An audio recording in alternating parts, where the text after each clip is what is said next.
嘅星咧主持阿星，我而家咧就喺馬來西亞。今次咧已經係我今年裏邊咧第二次嚟馬來西亞噶啦。咁啊而家嘅 Airbnb 喺邊度啦？咁啊呢個 Airbnb 咧係我住過都叫做幾出色嘅 Airbnb 啊。點解咧？因為佢呢個單位咧係喺我之前買嗰個樓盤嘅單位嘅同一個屋苑裏邊嘅。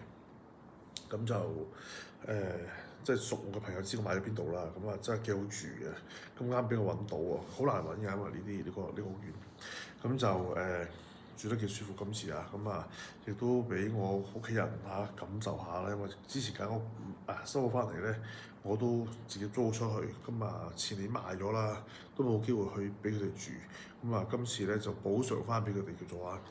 點解我嚟得咁密咧？我6月尾嚟過一次，其實跟住呢幾日咧都喺馬來西亞，咁第二次嚟啦叫做，咁因為咧要做啲部署啦，準備咧人生下半場啦。咁點解咁講咧？有啲朋友話：喂，星你係咪終於都嚟馬來西亞定居啦？咁樣咁大家稍後就會知道啦，我嘅去向。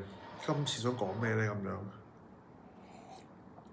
正如標題啦，咁就因為我今年嚟馬來西亞啦，我舊年冇嚟嘅，其實我前年有啦。咁咧，今年嚟馬來西亞咧，就發覺有好多唔同嘅變化，都變化大得幾多啊！我前年嚟嘅時候咧，我都有好多內地嘅品牌咧，嚟咗就喺度食肆為主啦，飲食為主啦，就開啦。咁但係嗰時咧，都未覺得咁有感覺嘅，但係今次即係今年咧呢兩次嚟咧，上次已經見到㗎啦，就真係多咗咧好多內地嘅品牌咧，或者內地嘅一啲食肆咧嚟馬來西亞吉隆坡就開鋪，咁以前嘅海底撈啦，跟住海底撈喺度好耐㗎啦，咁就蜜雪冰城嗰啲茶几有啲麻辣燙諸如此類啦，係嘛？咁小型小規模啲嗰啲我都唔講啦，已經係嘛？喜茶嗰啲都有好多其實，已經係開到好誇張。咁大家都知道我喺馬來西亞都有啲即係朋友啦，係嘛？咁有啲網絡咁啊。我上次即係6月份嚟嘅時候咧，我哋問佢哋一個問題咧，就話：喂，其實你哋做生意嘅係嘛？對於內地嘅呢啲咁樣嘅機構集團式飲食集團嚟吉隆坡同你哋競爭，你有咩睇法咧？咁樣短短2個月啫，我6月尾嚟過，而家8月尾我再嚟嘅時候咧，短短2個月，我喺度做飲食生意嘅朋友，佢講嘅説話咧，個口風已經完全唔同晒。點解咁講咧？慢慢講落去，大家慢慢聽落就知啦。2個月前咧，佢同我講，佢話唔擔心嘅，唔使驚。佢話冇錯你見到嘅咧，的確係事實，同埋好多內地嘅品牌咧嚟同我哋競爭。不過咧唔使驚，佢哋咧爭我哋唔贏嘅。點解咧？因為佢哋嘅模式咧同我哋唔同。佢唔係咁輕易咧可以改變到我哋馬來西亞人咧嘅飲食模式。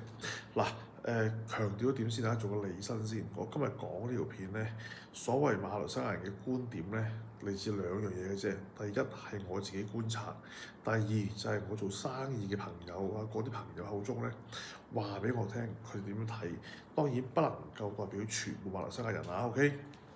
好啦，咁佢同我講啦，佢就話啦，因為咧馬來西亞人咧其實習慣咗咧某一啲飲食文化咧，其實唔係咁輕易改變嘅。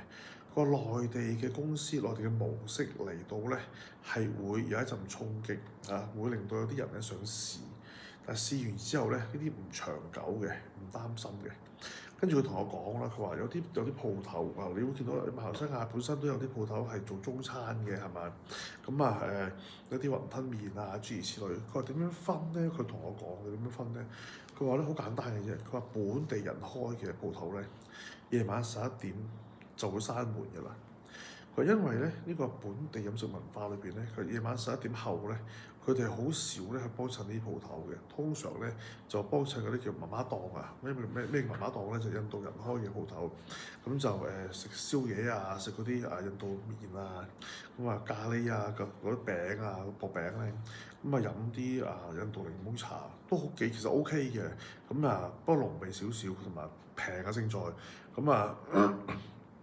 咁佢話有時咧做完運動啊、打完波啊、去宵夜或者同啲朋友傾偈都係嗰啲地方，因為通常嗰啲露天路邊攤所謂係嘛，咁就任你坐任你傾傾到好夜都收到好夜嘅。佢話咁，但係內地嗰啲公司咧，即係嗰啲飲食嗰啲集團就會開到好夜嘅，開到11點後啦。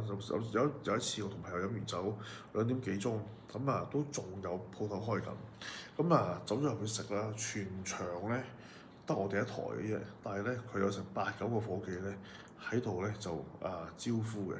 咁我朋友就話啦，佢話咁你點做啫？係咪先？夜晚11點後冇人嚟食㗎，基本上咁我哋當然係叫另類啦，係嘛？咁得全晚即係全場由我哋入去坐低食完酒前後1個鐘啦，大概係嘛？我哋叫咗一個豆腐煲，叫咗碟菜。叫咗個唔知咩，我唔記得叫咗3樣嘢，我哋好似埋單百鬆啲蚊馬幣啦，大概咁就但係講緊係成個鐘頭，你就得嗰個咁嘅生意額，咁你點樣維持咧？係嘛？你維持唔到，佢話你內地嘅鋪頭咧，你咁樣用呢個模式去經營咧，係冇辦法做嘅。佢話做唔到，你唔好以為開得夜開得長咧就有生意，佢哋咧未可以咧去影響到我哋飲食文化，咁但係今次咧過到嚟咧，朋友就話啦，喂即係唔係好妥當係嘛？呢2個月咧，佢話佢哋嘅觀察咧，的而且確好多即係馬來西亞咧本身咧就即係特首講得啱嘅有句説話，我覺得尤其是即係今次咧，即係今年嚟馬來西亞之後咧，我發覺李特首咧講得好啱嘅。香港嘅飲食業咧係缺乏咗一啲創新嘅。嚟到馬來西亞咧，今次係嘛？你會發覺咧有好多唔同嘅嘢食係嘛？就算大家都係泰國餐，咁香港你會見到啦係嘛？好多泰國餐小餐館又好，大餐館又好嘛，你嚟去都係咩冬陰功湯啊，咩明爐烏頭啊，跟住咩木瓜沙律食嚟食去都係嗰啲咁嘅嘢啫係嘛？但係咧馬來西亞唔同啊，佢哋咧泰國餐咧係多好多唔同嘢食嘅，佢可以有鵝肝啦係嘛？咁咧可以有霎時間都唔係好記得啦，唔緊要呢啲唔係重點。總之佢係有好多咧，你香港泰國餐係揾唔到嘅嘢食。跟住我朋友就話啦，佢哋咧因為馬來西亞好近泰國，大家知㗎啦。佢哋咧係真係喺泰國請啲廚師翻嚟啦。第一、第二就係話佢真係去泰國去學，簡單嚟講啦，我都唔係講係抄泰國而家嗰啲泰國餐嘅菜譜翻嚟去做嘅。咁但係你香港咧，唔好話呢幾十年啦，係咪？起碼我呢10幾年食泰國餐，食嚟食去都係嗰啲嘢係嘛，冇乜新意啊！講真嗰啲咩椰汁雞湯諸如此類咁樣，係明顯地咧，香港嘅飲食嗰個文化咧係已經被比下去，即係已經唔好講話咩預製菜係嘛，嗰啲即係唔好講食材啦，已經話食材咧，馬來西亞更加咧係即係拋開幾條街嘅，因為人哋新鮮啊嘛。咁所以咧，呢度一方面啦。咁頭先所講啦，我朋友都話佢哋自己咧都會周圍去睇下人哋嗰啲食物經驗模式同埋嗰啲菜譜諸如此類。咁佢就話啦，喂，咁其實喺呢個環境裏邊咧，其實而家喺馬來西亞咧，啲餐廳飲食業咧係個個咧都係咁樣鬥抄嘅啫，你抄我時，我抄你，大家鬥抄。咁點樣去創新點樣成咧？係嘛？呢個就靠佢自己本身啦。咁但係咧，佢都同我講就係話咧，而家大家見到內地咧，除咗食肆飲食業之外啦，的而且確仲有好多唔同範疇嘅公司咧，係湧咗入嚟馬來西亞咧嗰度揾錢嘅。所以大家嚟馬來西亞咧，你會見到多咗好多中國人喺度，內地嘅朋友喺度咧就生活又好，經商又好，咩都好啦。呢個都唔係重點，總之多咗好多內地人喺度。咁啊，佢就話啦，咁佢自己做生意嘅，做鋪頭嘅，開飲食、開酒吧，佢有酒吧有食肆咁樣。佢話咧馬來西亞咧而家咧酒吧咧分成兩派嘅，一啲咧就唔就盡量接待本地人啦嚇，我哋覺得含蓄少少係嘛，接待本地人。咁咧另外一批咧就專係接待咧就係內地嘅朋友嘅，因為咧佢話個文化差異都喺度。咁點解咧？呢度我唔多講啦，大家自己領會下啦。咁佢話如果飲食即係普通食肆、普通餐廳咁點咧？佢話咁佢有餐廳咧，有啲員工同佢反映就話咧，有啲食客嘅質素咧就比較冇咁好，同埋中意咧將啲水咧周圍潑落地啊，同埋跟住咧將啲嘢食咧落地啊，搞到地下好污糟。因為其實咧馬來西亞你唔好以為佢仲係好落後係嘛？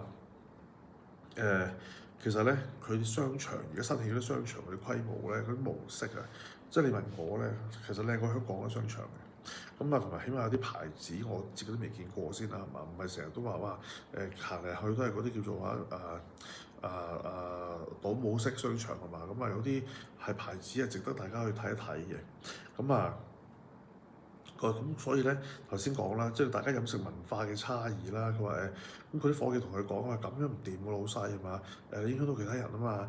咁跟住咁我朋友都話咁你冇辦法㗎，係咪先？人哋入嚟俾錢唔俾食嘢，咁咪唯有自己盡量做多少少清潔嗰度做好啲咯，咁樣係嘛？咁唯有係咁嘅啫咁啊。所以咧嗱，你問我咧喺呢一方面咧。大家咧，如果有機會再嚟馬來西亞嚟吉隆坡嘅時候咧，你會見到咧，其實一啲係內地品牌嘅鋪頭，佢哋喺入邊食嘢嘅人咧，都係以內地嘅朋友為主嘅。本地馬來西亞人唔係冇有嘅，不過咧比例上唔係咁多。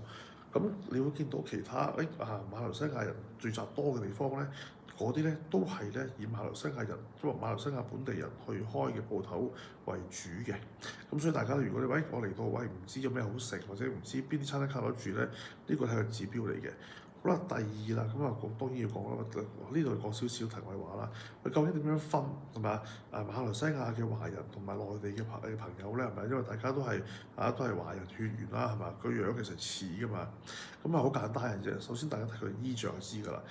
馬來西亞本地嘅人咧係比較喜歡着短褲同埋啲涼鞋甚至乎拖鞋嘅。喺內地嘅朋友咧就比較少啲呢啲衣裝扮嘅，佢哋都會做一對鞋長褲咁樣呢個第一個即係嗰個分辨方法啦。第二個方法咧就係咩咧？就係咧你睇啲女士咧馬來西亞本地嘅人咧就相對比較少化妝嘅，或者化妝化得好淡嘅啫。咁但係內地嘅女士咧化妝咧會比較化得比較明顯啲嘅。呢個咧大家又可以咧從呢方面去入手啦。當然仲有其他嘅，其他我唔喺度多講啦，因為咧我都費事大家尷尬。好啦，咁而家頭先就講啦，而家你咁嘅情況底下近呢兩三年咧，的而且確尤其是疫情之後咧，係有好多內地嘅資金咧走咗嚟馬來西亞就做生意啦。點解咁係嘛？咁當然大家近年都見到新聞就係話有啲又話數據中心又話可以喺馬來西亞啦，係嘛？有啲車廠又喺馬來西亞設廠啦，諸如此類。其實馬來西亞的確有優勢嘅，第一佢地方多啦，同埋雖然3千幾萬人，但係咧佢集中咗喺咧幾個州嘅嘢係嘛？霹靂州啦、檳城、怡保啦，雪蘭莪啦係咪？吉隆坡呢一帶啦係嘛？咁有啲州咧其實冇咩人住㗎，咩嗰啲咩丁加奴什麼嗰個叫做沙勞越嗰啲咧，其實住嘅人唔多㗎，講真係咪？沙巴咁樣係咪？沙巴、沙勞越住嘅人都唔多㗎，講真，都相對地集中嘅人口。換句説話嚟講咧，你有好多地方咧係閒置咗喺度呢個馬來西亞，亦都有大量嘅一啲廉價嘅勞動人口咧，可以俾佢哋去使用同埋咧，同馬來西亞嘅人咧就相對比較淳樸你問我，咁佢哋打工咧就打工係嘛？亦都咧好容易滿足嘅。同埋馬來西亞嘅老闆咧，亦都唔會話太過嚴苛啦對佢哋係嘛？因為大家都明白呢度嘅生活模式同另外一啲地方咧係兩個世界嚟嘅。好啦，咁而家問題就係在於今日個標題講咩？就係話，喂，到底最終馬來西亞係會唔會俾呢個中資就係吞噬或者淹沒咧？咁樣係嘛？大家都知㗎啦。其實而家香港你見到好多鋪頭已經變成中資啦，係咪？咁就有好多唔同嘅一啲小店啊，甚至乎咧集團式嘅食肆咧，都已經咧頂唔順啊，相繼結業啦、離開啦，係嘛？咁究竟嗱，你咁馬來西亞會唔會變成咁咧？咁大家咧就可以從幾方面去諗下啦。首先就係內地嗰做生意嘅手法通常係咩模式咧？咁樣係嘛？咁第二咧就係馬來西亞人其實咧喺馬來西亞華人咧應該話喺馬來西亞究竟經歷咗啲咩咧？係嘛？佢哋嗰個所謂嘅戰鬥力係嘛？其實咧都好高嘅，因為咧喺馬來西亞嘅華人咧普遍都係可能幾廿年前或者100零年前啦，唔同嘅原因咧就嚟咗馬來西亞，咁就落地生根啦，所謂經歷咗幾代㗎啦已經，咁就途中咧中途咯，或者叫做話，亦都經歷過一啲好黑暗嘅年代啦，係咪啊？大家都有印象聽過係咩？以前話馬來西亞排華城咁樣，咁個朋友咧亦都喺即係今次咧同我講咗少少啲歷史啦，就話馬來西亞啦、印尼啦、泰國啦，都有出現過呢啲咁樣嘅情況係嘛？咁但係最終咧佢話好彩咧係馬來西亞嘅華人咧可以贏得到可以咧企到今時今日仲有一席位係嘛？咁喺印尼同埋泰國咧就嗰個情況咧就冇咁樂觀嘅咁樣，咁所以咧大家要諗下係嘛？唔好成日同我講，因為我之前咧拍邊個馬來西亞嘅時候咧3幾年前都仲有人同我講話馬來西亞好危險排華城咁樣，喺呢一度咧我可以好負責任同大家講啦。馬來西亞排華嘅問題咧，係呢一刻完全唔存在嘅，係咪？正所謂你有你嘅生活，我有我嘅忙碌，你馬來人有馬來人嘅世界，華人有華人嘅生活，印度人亦都有印度人嘅方式，係嘛？三者咧原則上咧係冇乜交集嘅。咁當然日常生活裏邊，好似頭先咁講係嘛？你11點後唔係話11點後你做緊啲咩？今晚11點係嘛？而就話，就算咧大家想食嘢，都會去印度人嘅唔一檔裏邊咧去食宵夜係咪傾偈諸如此類咁樣。但係你話真係好大量嘅交集咩？其實未必嘅係嘛？當然你話做工嘅即係做嘢咁樣，你嘅同事可能會有馬來人啦，有印度人啦諸如此類啦咁樣。但係你話你自己生活嘅圈子係嘛？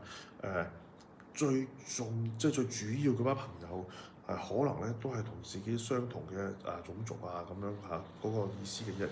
嗱咁好啦，講到呢度就話俾大家聽咧，其實頭先講過啦，馬來西亞嘅華人咧喺馬來西亞已經生活咗100幾廿年或者過百年㗎啦，已經喺嗰個文化。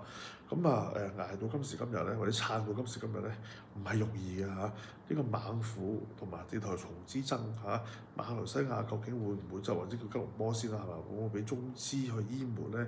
因為吉隆坡係一個好重要嘅指標嚟嘅。如果吉隆坡都守唔住嘅話咧，我相信咧馬來西亞其他嘅頭先講啲城市好、州份好咧，都守唔住㗎，都係會俾中資咧去衝擊到體無完膚嘅咁就到時大家嚟馬來西亞嘅時候咧，亦都會發覺點解同好似都係只不過係內地嘅一個城市啫喎，咁樣係嘛？咁我自己就當然唔係好希望見到呢個情況啦，因為馬來西亞咧頭先所講亦都好多美食好多特色嘅嘢食咧，我係覺得係好有價值同埋令到我係好欣賞嘅我希望咧，我以後再嚟馬來西亞嘅時候咧，仍然可以見到呢啲咁嘅食物，好唔好？咁頭先所講猛虎地頭蟲之爭咧，我會留喺 Patreon 裏邊咧，同大家詳細分析究竟馬來西亞人嘅華人有咩優勢咧，係嘛？點樣可以抵擋住呢一波洪流咧？大家記得去收容到咧收聽下。好啦，今日講到呢度，我哋下次再見，拜拜。想聽更多分析嘅朋友，請支持我哋 Patreon。想揾我嘅話，可以喺下面聯絡方法度揾到我㗎。